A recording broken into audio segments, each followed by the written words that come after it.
Hidup Jokowi!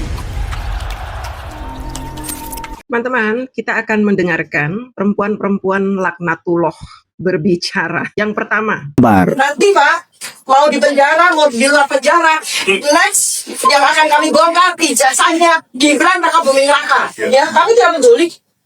Memang penjara bikin kami takut? Tidak. Tidak ada yang bisa memenjarakan pikiran. Tidak ada yang bisa memenjarakan hati. Tidak ada yang bisa memenjarakan jiwa. tapi waktu ditangkap sama Polda Metro, kamu pingsan. Tiba-tiba sakit, lemes, lunglai. Ini adalah salah satu contoh orang dengan kelakuan yang sangat jahat. Perempuan-perempuan jahat di zaman Rasulullah itu ditandai dan dicatat di beberapa hadis dan juga ada di Al-Quran. Yaitu perempuan-perempuan yang suka menggunjing, mencari-cari kesalahan, para pengadu domba, perempuan-perempuan jahat, tukang-tukang sihir, perempuan yang suka melemparkan kotoran. Nah dia ini suka melemparkan kotoran untuk membuat malu dan menistakan Bapak Jokowi. Dan katanya dia akan mempermalukan Mas Gibran. Perempuan ini suka menggunjing, menceritakan Bapak Jokowi, menceritakan orang-orang yang tidak pernah menjahati dia. Hanya karena dia sakit hati, lalu dia melakukan perbuatan-perbuatan jahat seperti yang digambarkan di Al-Quran dan kitab-kitab suci agama lain mungkin. Perempuan-perempuan pengadu domba. Dia ini suka mengadu domba. Bahkan dia pernah mengatakan, terima kasih Bapak Prabowo. Seolah-olah Bapak Prabowo lah yang melepaskan dia dari tahanan polisi. Padahal saat itu yang berhak melepaskan atau menahan dia kejaksaan. Jaksa di dalamnya ada orang-orang dia yang membackup dia. Sehingga petinggi-petinggi di jaksa meminta dia itu dilepaskan dengan alasan-alasan yang mereka sendiri buat. Mungkin salah satunya karena dia punya anak, karena dia seorang ibu, karena dia ini, karena dia itu, karena dia dekat dengan pejabat-pejabat. Mereka tidak mau mendapatkan resiko hanya gara-gara memenjarakan si spiritualitil ini. Gitu. Ya. Tetapi dia kan masih tidak mau mengakui itu. Seolah-olah dia ini pihak yang terzolimi. Jadi dia tuh tidak takut di penjara. Saya ini dizolimi loh. Jadi saya tidak takut di penjara. Saya ini emang sudah berbuat apa? Saya meneliti, tetapi saya malah dikriminalisasi. Begitu yang dia katakan, dia gembor-gemborkan di depan media. Dan media-media juga kurang ajar. Karena apa? Memberi panggung pada manusia laknatullah ini. Saya pastikan dia dilaknat oleh Allah. Makanya segala aib-aibnya terbongkar ketika dia berada di dalam perjalanan kegelapan ini. Sebagai penyebar fitnah, penyebar kebohongan, pengadu domba, penggunjing, pelempar kotoran. Dia kan melempari kotoran ke Pak Jokowi. Pak Jokowi dijelek-jelekin, dihina, difitnah. Bahkan dia sekarang tidak mengaku. Katanya, memang saya memfitnah. Saya memangnya menjelek-jelekkan. Ayo buktikan bahwa saya sudah memfitnah. Sudah 1,5 meter lebih tuh buktinya. Kamu coba sangkal bukti-bukti itu. Jadi jangan keluar-keluar di media. Tuh kamu malah minta bukti-bukti itu. Kan goblok kamu itu. Orang bukti-bukti kejahatan kamu kok kamu minta. Gimana sih? Dungu kamu itu. Ya. Jadi dia mengaku pintar padahal dia dungu. Bodoh. Tolol. Ya itu. Siapapun juga yang memusuhi Mulyono adalah kawan kami. Ya. Kalau PDIP sudah masuk dalam perjuangan, tanda barang itu akan segera kelar begitu ya. Itu harapan kami. Cuma mohon maaf saya harus jujur ya, karena kita ini orang-orang yang insya Allah baik ya, karena ini cuma jalannya untuk meleburi itu. Ada perbedaan katakanlah prinsip di antara kita, tapi hari ini siapa sangka kita bersatu. Saya ingin mengatakan begini ya, kepada ibunda kami yang tercinta Ibu Megawati, masalah ini sebenarnya nggak sulit-sulit amat itu. Gampang. Bagaimana caranya? Ada kejujuran dari pihak Megawati yang dalam hal ini PDIP untuk menyatakan secara nyata bahwa Joko Widodo adalah penjajah, penyandera, dan penjahat. Orang seperti ini, pengadu domba antara Bapak Jokowi dengan Ibu Megawati. Ini ciri-cirinya. Seolah-olah mereka sudah bersatu dengan PDIP. Walaupun memang kita melihat nyata-nyata bahwa PDIP juga mendukung pernyataan spiritualitil dan kawan-kawannya.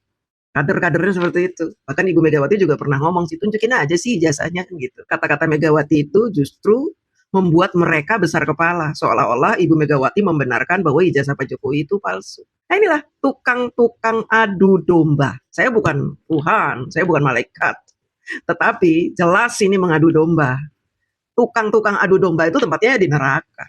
Emang ada urusan apa Pak Jokowi dengan Ibu Megawati? Ada urusan apa PDIP dengan Bapak Jokowi? Nggak ada urusannya. Ya, ini urusan politik, tapi dia kait-kaitkan dengan fitnah yang dia sebarkan. Orang jahat memfitnah, kemudian mengadu domba pula. Dan dia masih merasa bahwa kita berada di jalan-jalan kebenaran. Gak ngerti kamu agama. Pakai teriak, merdeka, merdeka. Kami menduga ada agenda besar. Roadshow-nya Bapak Jokowi akan keliling seluruh Indonesia. Apa itu? Untuk kepentingan anaknya Gibran kelak di 2029. Emang kenapa? Apakah nggak boleh seorang ayah berjuang buat anaknya? Nggak boleh. Terus kamu kalau berjuang buat anakmu gitu, ya supaya anakmu punya kedudukan tinggi, terus dilarang orang, kamu diam aja. Oh, berarti saya nggak boleh memperjuangkan anak saya, gitu? Hah? Namanya ibu, namanya bapak, pasti berjuang buat anaknya. Ya, emang nggak boleh?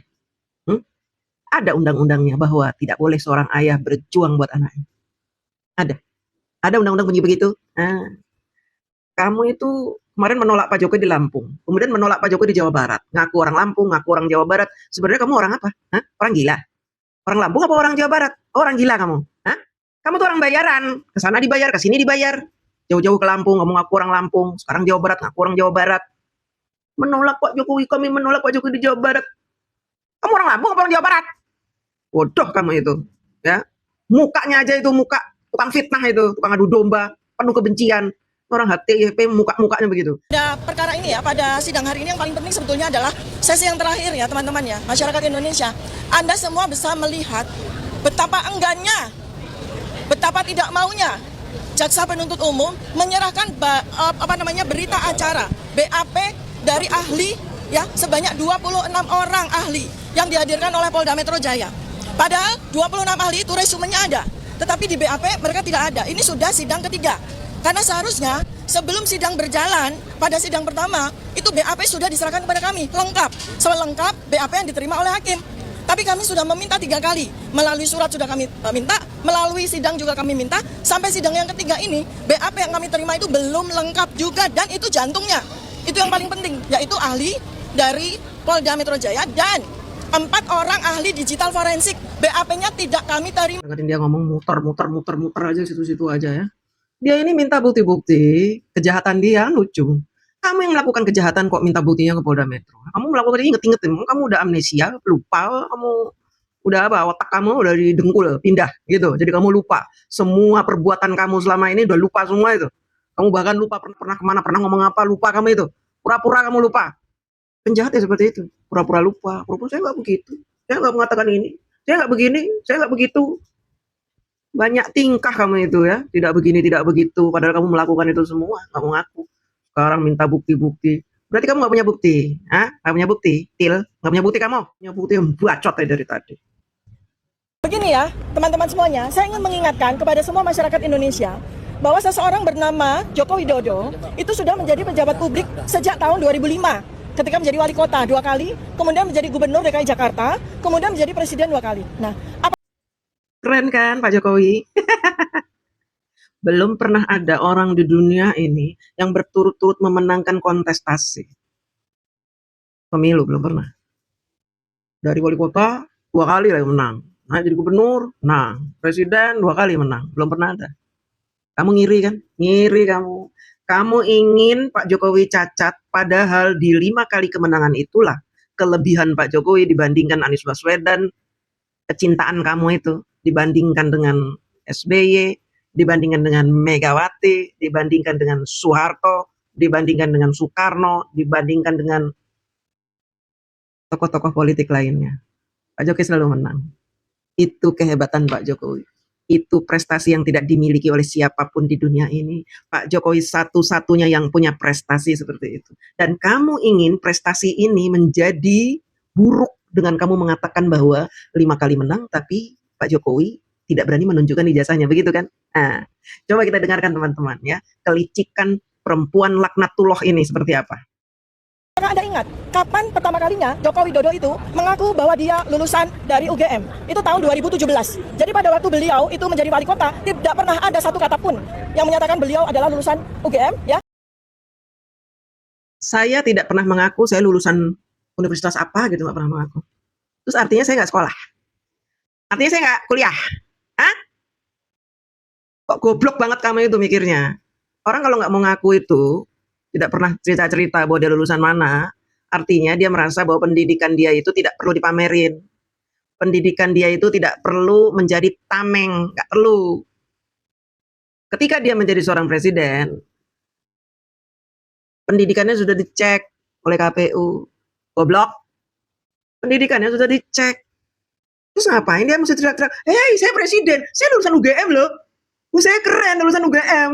Di saat orang-orang tidak bisa kuliah di UGM tahun 85, 80-an, saya bisa kuliah di UGM nih, saya nih, Joko Widodo bisa kuliah di UGM. Wah, nggak ada kan? Orang seperti saya hebat saya, lulusan UGM. Jadi Pak Jokowi harus ngomong begitu terus, menerus gitu. Hah? Jadi kalau Pak Jokowi tidak bicara itu, kamu anggap Pak Jokowi bukan lulusan UGM? Hah? Jadi orang disuruh sesombong dia gitu. Saya lulusan UGM, saya dokter, saya S3, saya S2, saya profesor, begitu. Harus begitu, harus sesombong kamu itu. Kamu itu berkumpul sesama orang-orang sombong. Siapa? Roy Panci itu sombong itu. Ngaku-ngaku S3, padahal tidak sah S3-nya itu.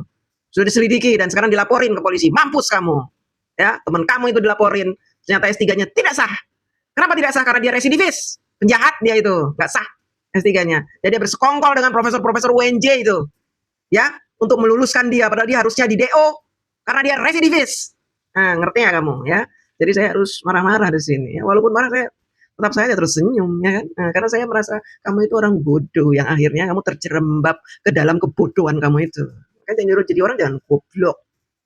Dan kemudian tidak ada cerita ada pernah reuni, tidak pernah ada cerita membawa teman-temannya ke Balai Kota atau Loji Gandrung Solo ya, termasuk juga ketika beliau menjadi gubernur 2 tahun.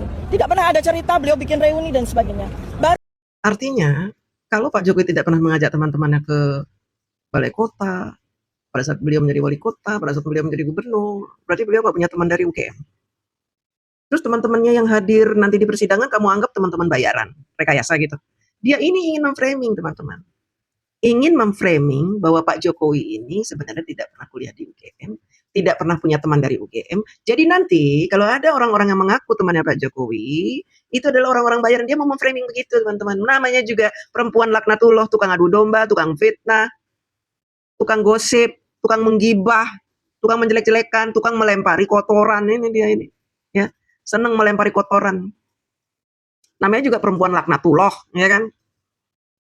Pertama kali kita tahu dari acara reuni tahun 2017 UGM itu ketika seorang bernama Bambang Tri yang membuka kunci kotak Pandora itu dihukum 5,5 tahun di tahun 2016. Nah, seolah-olah ketika Bambang Tri itu dihukum 5,5 tahun, cuma 2 tahun goblok, kamu nggak bisa baca apa itu hasil keputusan waktu dia dapat keringanan itu.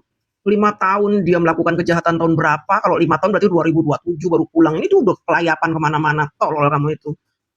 Berbohong terus ini si perempuan laknatullah ini. Bohong terus saja kerjaannya. Seolah-olah Bambang itu membuka kotak Pandora. Tukang dajjal kok membuka kotak Pandora. Penipu model Bambang Tri dibilang pembuka kotak Pandora.